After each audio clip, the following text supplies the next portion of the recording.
आज सुबह की सबसे बड़ी खबर के साथ शुरुआत कर रहे हैं, जो खबर नीतीश सरकार के मंत्रिमंडल को लेकर है। इंडिया टीवी पर हम आपको आज सुबह से ही उन विधायकों के नाम बता रहे हैं जो आज शपथ लेंगे।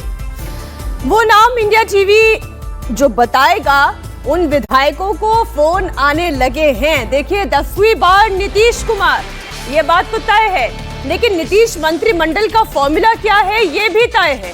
बीजेपी के कोटे में कुल 17 मंत्री पद आ रहे हैं। आज 17 में से 14 विधायक मंत्री पद की शपथ लेंगे। जेडीयू कोटे की बात करें तो 15 मंत्री पद आए हैं, लेकिन आज 9 से 14 मंत्री ही शपथ ले सकते हैं। वहीं एनडीए के दूसरे घटक दलों की बात करें तो एलजेपी के कोटे में 2 मंत्री पद आए हैं, दोनों मंत्री आज शपथ लेंगे। इसके अलावा आरएलएम और हिंदुस्तानी आवामी मोर्चा हम के खाते में एक मिनिस्टर का पोस्ट आया है। दोनों पार्टियों के एक विधायक आज ही मंत्री पद की शपथ ले सकते हैं। तो 9 बजे की सबसे बड़ी खबर इस वक्त आप देख रहे हैं इंडिया टीवी पर। नीतीश मंत्रिमंडल का जो फॉर्मूला है वो तय हो चुका है। India TV political editor Devendra Parashar इस वक्त हमारे साथ जुड़ चुके हैं। देवेंद्र, फॉर्मूला तय है, आपके पास क्या एक्सक्लूसिव इंफॉर्मेशन? जी हाँ, बिल्कुल, ये फॉर्मूला तय है और इस फॉर्मूले के पीछे ही कहानी को देखें तो बिहार बीजेपी चुनाव प्रभारी धर्मेंद्र प्रधान को बनाने का बीजेपी को कैसे फायदा हुआ, ये 2 स्टेज में आप समझ सकती हैं। पहली बात तो ये कि पहली बार ऐसा हुआ कि बीजेपी और जेडीयू दोनों जुड़वा भाई के तौर पर लड़े, यानी कि बराबर सीटों पर लड़े और इसमें कहीं कोई टकराहट या तकरार वाली बात नहीं आई। दूसरी चीज़ कि अब जब मंत्रिमंडल का गठन हो रहा है तो वहाँ पर भी धर्मेंद्र प्रधान ने बहुत समझदारी के साथ इस पूरे मामले को हैंडल करते हुए बीजेपी के हिस्से में 17 सीटें ले ली हैं, जबकि जेडीयू के पास मुख्यमंत्री समेत सिर्फ 15 पद होंगे, यानी कि यहाँ पर बीजेपी बिग ब्रदर की भूमिका में आ गई है।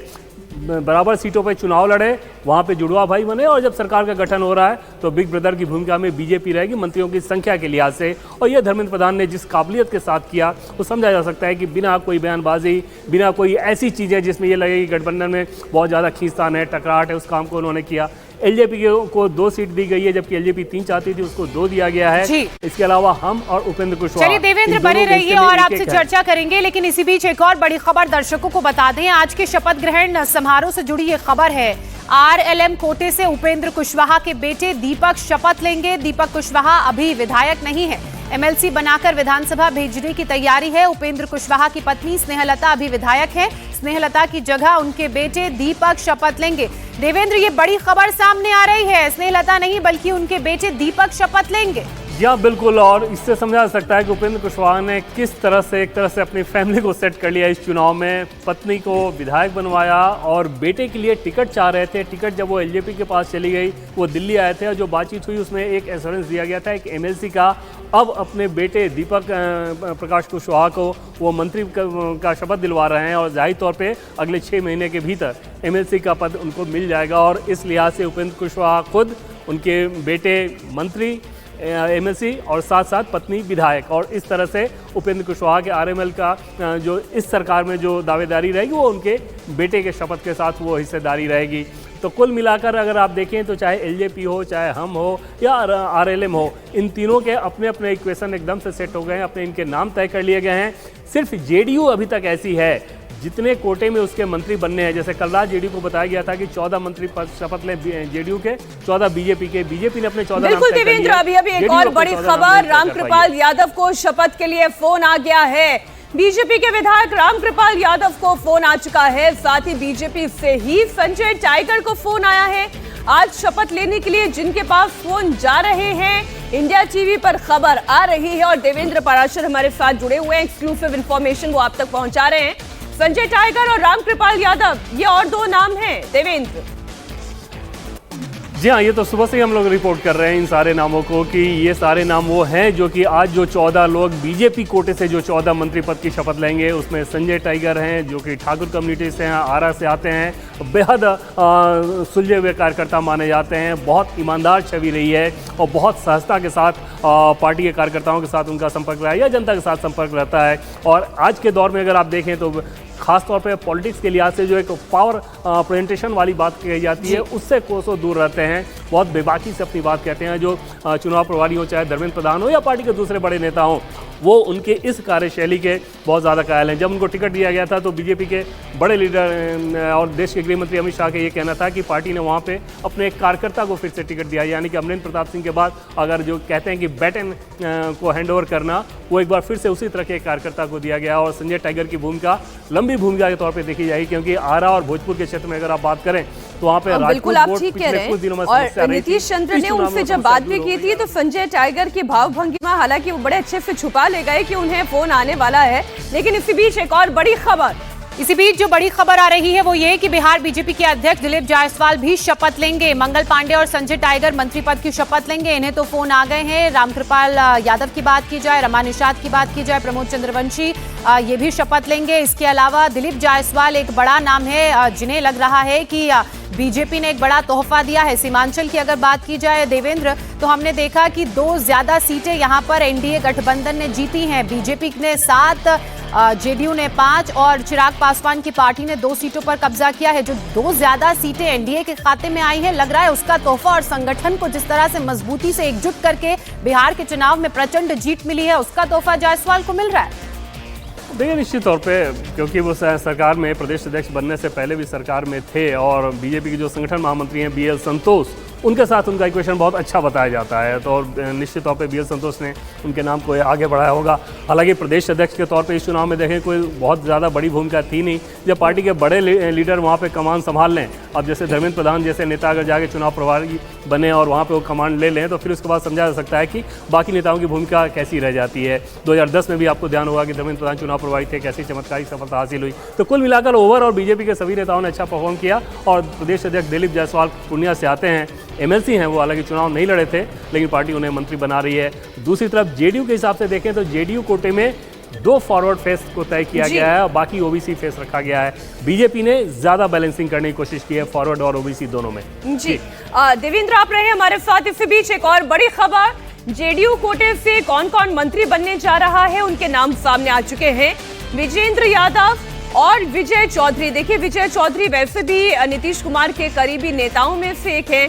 श्रवण कुमार और सुनील कुमार भी आज शपथ लेंगे।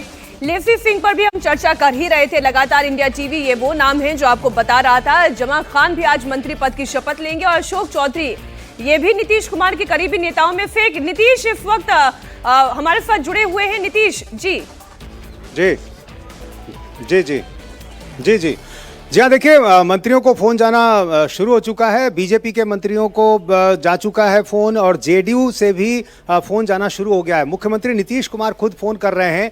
अशोक चौधरी को फोन आ चुका है। हम इस वक्त अशोक चौधरी के घर पर ही हैं और उनकी बेटी जो सांसद है शांभवी चौधरी, वो हमारे साथ हैं। शांभवी, ये तो लगभग हम लोग जान ही रहे थे कि अशोक चौधरी एक ऐसा नाम है जो मंत्री जिनका बनना तय है। तो अब क्या फोन आ चुका है, क्या अभी बताएंगी? नहीं, अभी तो फिलहाल बस माननीय मुख्यमंत्री श्री नीतीश कुमार जी का फ़ोन आया है और शपथ के लिए पिताजी को बुलाया गया है। और बस अभी अब जो दायित्व नया मिला है, नई जिम्मेदारी जो मिली है, उससे जिस तरीके से जितना हो सके, जितना संभव हो सके उतना बिहार का सेवा करना है। अभी तो दिमाग में बस यही चल रहा है कि जो विकसित बिहार के निर्माण के लिए हम लोग जो संकल्प लिए थे उस संकल्प को पूरा करें। और पिताजी को निश्चित रूप से एक बड़ी जिम्मेदारी मिली है और उस जिम्मेदारी का ईमानदारी के साथ निर्वहन हो, यही सबसे ज़्यादा जरूरी है। आपसे बातचीत करने का एक फ़ायदा ये भी है कि 2 पार्टियों की खबर मिल जाती है। तो आपकी अपनी पार्टी की खबर क्या है, ये बता दीजिए कुछ। नहीं, लोक जनशक्ति पार्टी से भी मंत्रिमंडल में सदस्य होंगे और जो भी मंत्रिमंडल का शपथ लेगा वो आपको जल्दी ही पता चल जाएगा। ये आई थिंक बेटर हमारे राष्ट्रीय अध्यक्ष चिराग पासवान जी बोलेंगे उस पर। प्रदेश अध्यक्ष राजू तिवारी के नाम की चर्चा चल रही है और एक और नाम संजय पासवान की, सही है? हाँ, मतलब अभी ये तो अब विद टाइम अब पता चली जाएगा। आई थिंक अब सबको फ़ोन वोन जाने लगेगा। ये तो लास्टली हमारे राष्ट्रीय अध्यक्ष चिराग पासवान जी का निर्णय है कि वो लास्ट मोमेंट पे किसको अपना मंत्री पद का जो जिम्मेदारी है वो देते हैं पार्टी से। पर हाँ, लोक जनशक्ति पार्टी बड़ी जिम्मेदारी के साथ इस बार मंत्रिमंडल में दिखेगी, बिहार सरकार में भी दिखेगी और लोक जनशक्ति पार्टी का आवाज़ बिहार विधानसभा में भी मजबूत किया जाएगा। अच्छा, आपको लगता है कि इस बार चुनौतियां भी बहुत ज़्यादा होंगी, चूंकि बहुत सारी जो घोषणाएं हुई हैं उन पर विपक्ष की भी नज़र है और कई लोग सवाल भी खड़े कर रहे हैं कि देखना है कि ये हो पाता है या नहीं हो पाता है। तो आपको क्या लग रहा है, कितना ये चुनौती भरा होगा ये कार्यकाल? नहीं, देखिए, चुनौती तो हर कार्यकाल में होती है। जब जितने साल से मेरे पिताजी मंत्री बन रहे हैं, हम लोग हमेशा देखते हैं कि कोई भी टर्म आसान नहीं होता।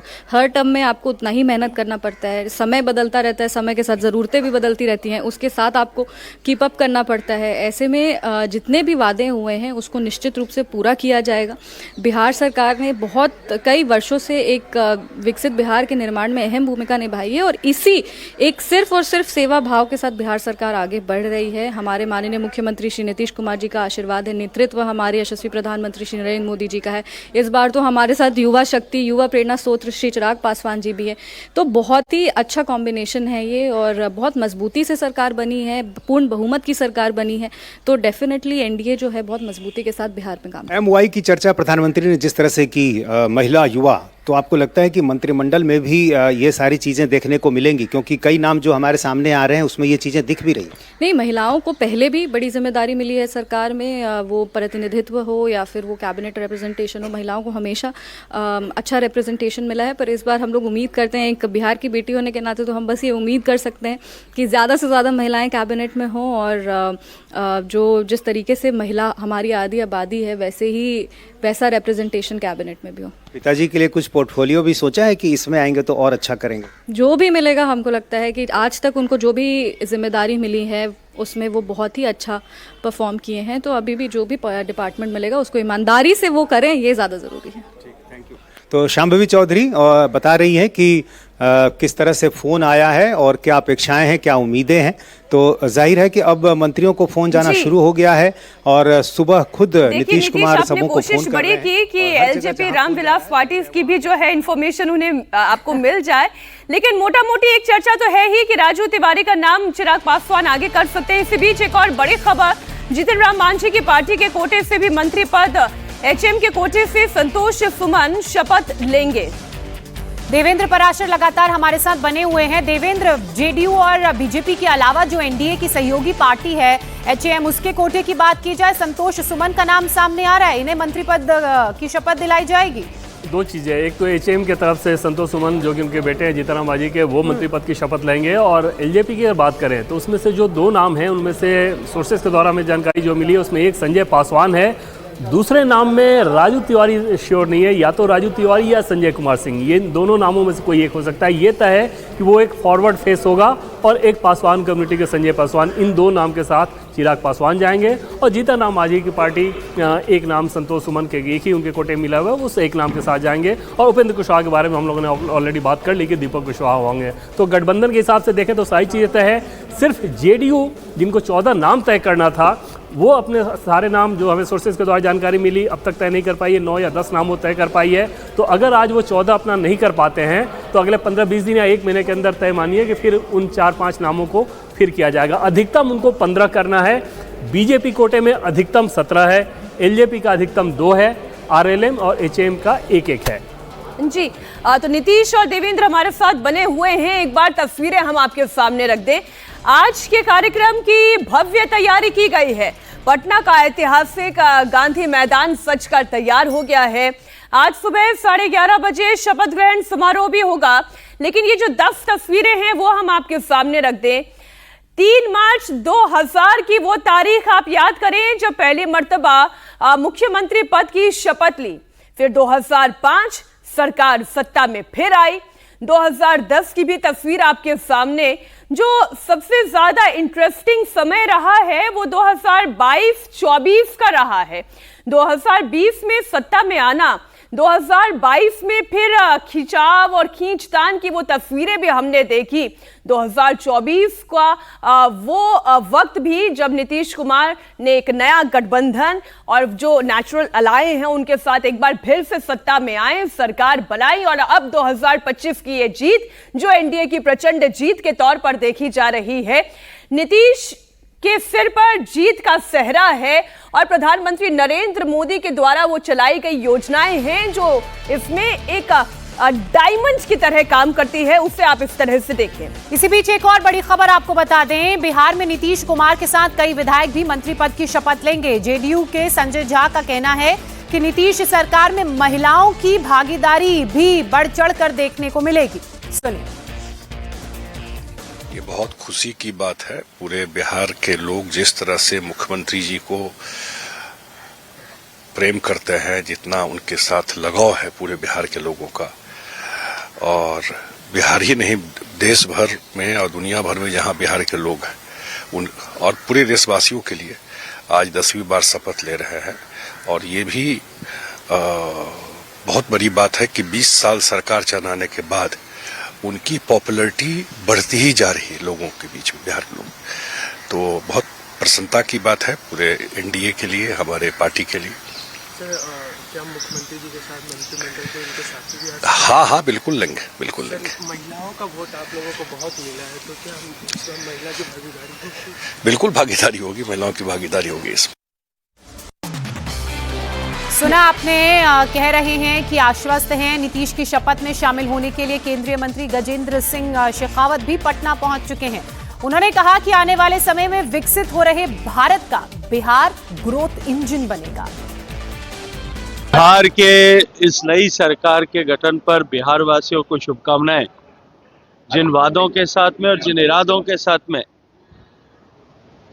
बिहार की जनता को ये नई सरकार और नया नेतृत्व मिला है, मैं बिहार की जनता को बहुत सारी शुभकामनाएं देता हूं और इस विश्वास के साथ मैं देता हूं कि बिहार आने वाले समय में विकसित हो रहे भारत का ग्रोथ इंजन बनेगा। बहुत सारी बधाई। गजेंद्र सिंह शेखावत को आप सुन रहे थे, उन्होंने कहा कि विकसित भारत में बिहार जो है वो ग्रोथ का इंजन बनेगा।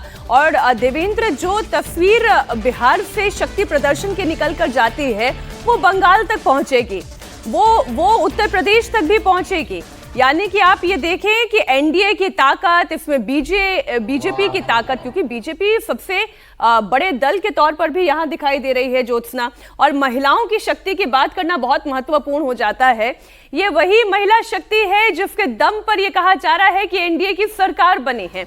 नीतीश कुमार को जो वोट मिला है उसमें महिलाओं की ताकत उनके पीछे खड़ी है। और वो जिस एमवाई समीकरण की बार बार प्रधानमंत्री बात कर रहे थे, महिलाएं और युवा, आज उस आधी आबादी का प्रतिनिधित्व आप यहां शपथ ग्रहण समारोह में भी देख रहे हैं। और कैसे महिलाओं ने एनडीए को प्रचंड जीत बिहार में दिलाई है। 2010 वाली विक्ट्री रिपीट हुई है, उसकी ये साफ तौर पर तस्वीरें हैं। अब से कुछ ही देर बाद यहां पर शपथ ग्रहण समारोह होगा। नीतीश कुमार बिहार के 10वें मुख्यमंत्री के रूप में शपथ लेंगे। नीतीश कुमार की सरकार में जो तमाम मंत्री रहेंगे वो भी, जो बतौर विधायक अभी चुने गए हैं, वो भी कैबिनेट में बतौर मंत्री शपथ लेंगे। और उससे पहले देखिए भारी संख्या में यहां पर लोगों की मौजूदगी है। बताया जा रहा है कि 2 लाख से ज्यादा की संख्या में यहां पर आम लोग, बिहार के वोटर्स, बिहार की जनता पहुंचे हुए हैं। और ऐसा नहीं है कि सिर्फ एक इलाके के हैं, अलग अलग मंडल से ये लोग यहां पर आए हैं। लेकिन सबसे दिलचस्प बात यह है कि नीतीश कुमार के बाद जो कैबिनेट में अलग अलग पार्टी के कोटे से विधायक शपथ लेंगे वो कौन कौन है। फिलहाल जो तस्वीर आप देख रहे हैं वो बीजेपी के कोटे की है। सुनिए दिलीप जायसवाल। लेने जा रहे हैं मुख्यमंत्री पद का और मंत्रिमंडल पद का भी शपथ ग्रहण होगा। दुनिया के सर्वाधिक लोकप्रिय नेता प्रधानमंत्री नरेंद्र मोदी जी भी इस ऐतिहासिक पल के साक्षी बनेंगे और करीब 2 से 2.5 लाख लोग, मतदाता भी गांधी मैदान में इस उत्सव के माहौल में रहेंगे। आज का शपथ विकसित बिहार के सपना को पूरा करने के लिए है और प्रधानमंत्री नरेंद्र मोदी जी का वादा है, गारंटी है कि बिहार विकास करेगा। भारतीय जनता पार्टी लगातार सरकार में अपना बेहतर परफॉर्मेंस कर रही है और एनडीए गठबंधन एकजुट होकर के जो है अगले 5 वर्ष तक बिहार के विकास में अपना योगदान देगी। नीतीश कुमार के अलावा और कौन बनेंगे? अन्य चेहरे अभी तो वो तो माननीय मुख्यमंत्री महोदय जी का डिस्क्रिप्शन है, वो तो हमारे जानकारी में नहीं हो सकता है और राज्यपाल महोदय उसको जो है ये करते हैं। लेकिन ये है कि भारतीय जनता पार्टी नए चेहरों को काफ़ी मौका दे रही है, युवाओं को मौका दे रही है, महिलाओं को मौका दे रही है। तो ये जो है भाजपा का ये है कि युवा चेहरा, महिला चेहरा, नया चेहरा को भी मंत्रिमंडल में स्थान देने का संभावना है। दिलीप जायसवाल को आप सुन रहे थे। और देवेंद्र, सबसे पहले इंडिया टीवी पर यह खबर आप ही ने दर्शकों तक पहुंचाई कि दिलीप जायसवाल को भी उनकी मेहनत का इनाम मिलने जा रहा है।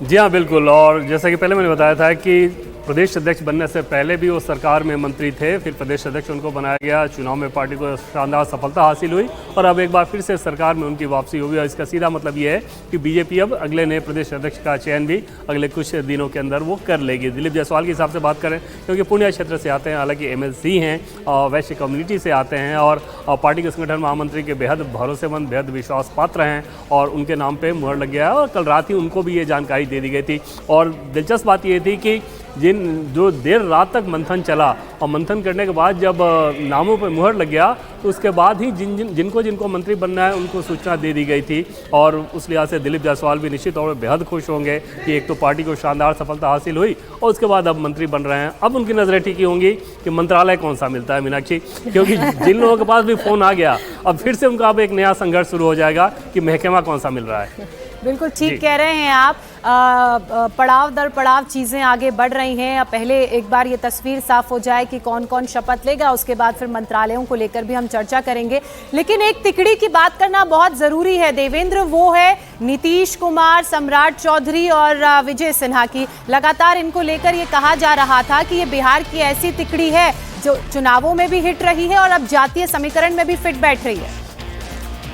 जी हाँ, बिल्कुल। और वो जो कॉम्बिनेशन है, उस कॉम्बिनेशन ने जो शानदार सफलता दिलाई, तो अब ऐसे में बहुत लॉजिकल ये समझ में आया कि पॉलिटिक्स के लॉजिक के हिसाब से देखें कि उन चेहरों को आप आसानी से रिपीट करें। मुख्यमंत्री नीतीश कुमार कोई भ्रम ही नहीं था। बीजेपी के कोटे से जो 2 डिप्टी सीएम थे, क्योंकि पार्टी के डिप्टी सीएम के तौर पे वो चेहरा थे और अगर ऐसे में पार्टी को सफलता हासिल हुई तो कैसे वो सेहरा उनके सर ना बंधे या फिर उनको रिपीट क्यों ना किया जाए। एक चर्चा ये ज़रूर चल रही थी बीजेपी के एक खेमे के अंदर कि शायद हो सकता है विजय सिन्हा की जगह कहीं मंगल पांडे को ना बना दिया जाए, लेकिन पार्टी स्वाभाविक तौर पर खतरा नहीं उठा सकती थी कि भूमिहार कम्युनिटी से आने वाले विजय कुमार सिन्हा, जो कि अच्छे मार्जिन से जीत के आए, 30,000 से ज़्यादा वोट से जीत के आए, उनको हटा के फिर ब्राह्मण कम्युनिटी के व्यक्ति को वहाँ पे मंत्री बना दिया जाए, जो कि मुश्किल 12-13,000 वोट से ही वो जीत के आए हुए हैं। तो उस कंडीशन में बीजेपी के लिए राजनीतिक तौर पर शायद ये ज़्यादा बड़ा खतरा नजर आया होगा। दूसरी चीज़ कि इसका कोई कारण नहीं समझ में आया होगा कि ऐसा क्यों किया जाए, और उस लिहाज से आसान था उनको रिपीट करना। और सम्राट चौधरी के बारे में तो कोई डाउट ही नहीं था।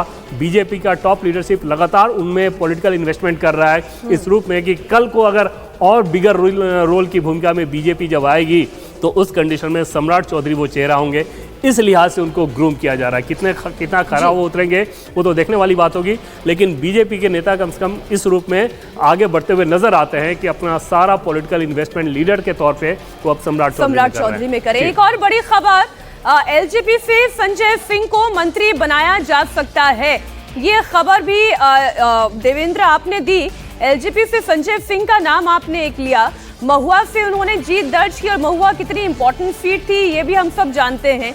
तो संजय सिंह को क्या मंत्रिमंडल में शामिल किया जाएगा?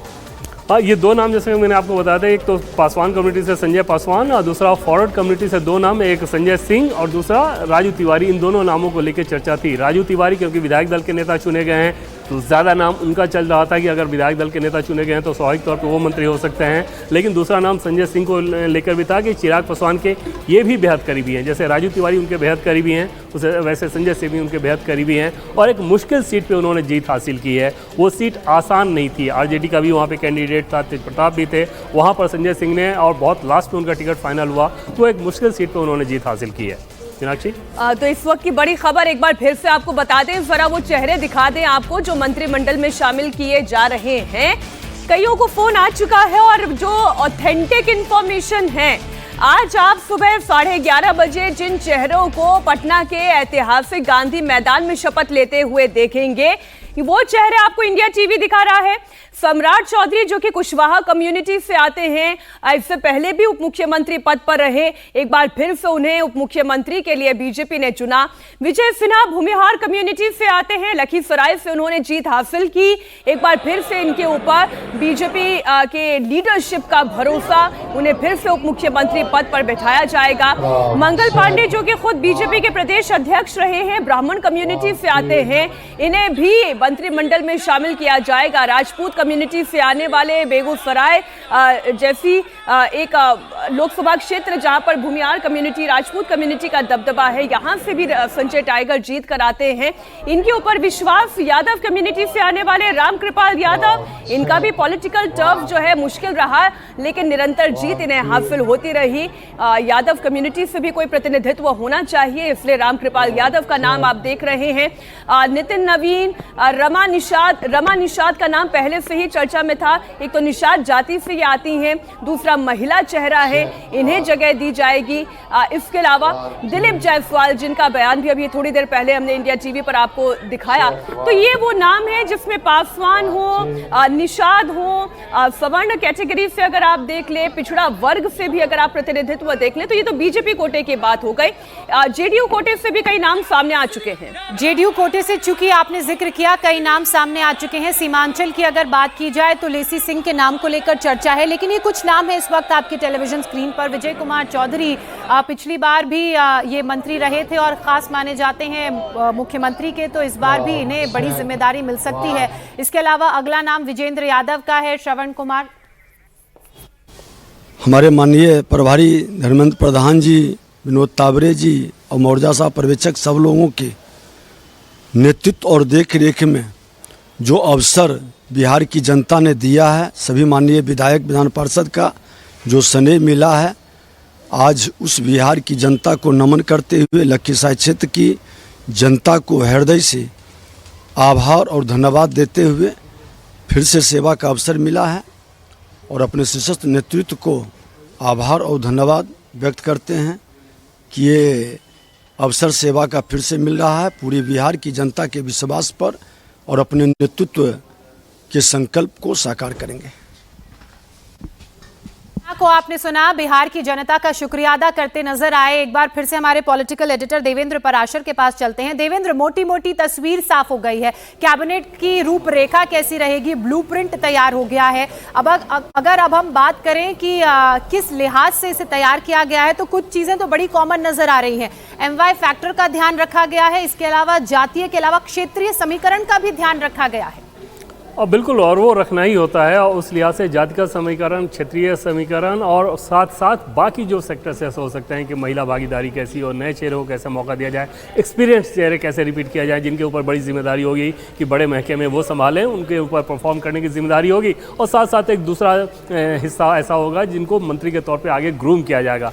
साथ ही आप देखें तो बीजेपी ने कई बड़े चेहरों को, जो कि पिछली सरकार में चेहरे थे, उन चेहरों को इस बार ड्रॉप किया है, और वो बड़े बड़े नाम थे। और उन नामों के बारे में अगर आप पहले सोचें तो शायद ऐसा लगता कि नहीं, इनको ड्रॉप करना तो संभव नहीं होगा, ये बड़े लॉजिकल नाम होंगे, लेकिन ऐसा नहीं हुआ। और ये होती है बीजेपी की लीडरशिप, ये होता है जब प्रधानमंत्री नरेंद्र मोदी, गृहमंत्री अमित शाह जैसे लोग सीन में आते हैं, वो चीज़ें तय करते हैं। धर्मेंद्र प्रधान जैसे चुनाव प्रभारी, चुनाव प्रभारी जब जाते हैं तो वो ग्राउंड पर वो फीडबैक देते हैं जो कि पार्टी के लिए बेहतर होता है, और उस फीडबैक का नतीजा ऐसा होता है। इसमें आप देखें कि ऐसे नाम को भी शामिल किया गया है जिनको जब फोन कल रात गया होगा तो उनको अंदाजा भी नहीं होगा, जैसे प्रमोद चंद्रवंशी को ये कहा जाना, रामकृपाल यादव जैसे बीजेपी के ढांचे में ये कहा जाता है कि नित्यानंद राय के रहते रामकृपाल यादव की भूमिका बहुत बड़ी हो नहीं सकती थी, लेकिन रामकृपाल यादव अगर मंत्री बन रहे हैं तो समझा जा सकता है कि अपने आप में वो कितनी बड़ी बात है। संजय टाइगर अपने मंत्री बन रहे हैं तो वो किसी लॉबिंग वाले गुट के नहीं है, तो वो अपने आप में सीधे समझ में आता है कि इसका मतलब टॉप लीडरशिप को, उनके बारे में जो नेता हैं, शायद देवेंद्र खासियत है जिस पर आप भी लगातार इशारा करते रहते हैं कि एक तो विनिंग क्राइटेरिया क्या हो सकता है, विनिंग पॉसिबिलिटी क्या हो सकती है, और दूसरा फ्यूचर पर्सपेक्टिव को भी पार्टी ध्यान में रखती है और इसलिए अपना एक ऐसा मंत्रिमंडल तैयार कर रही है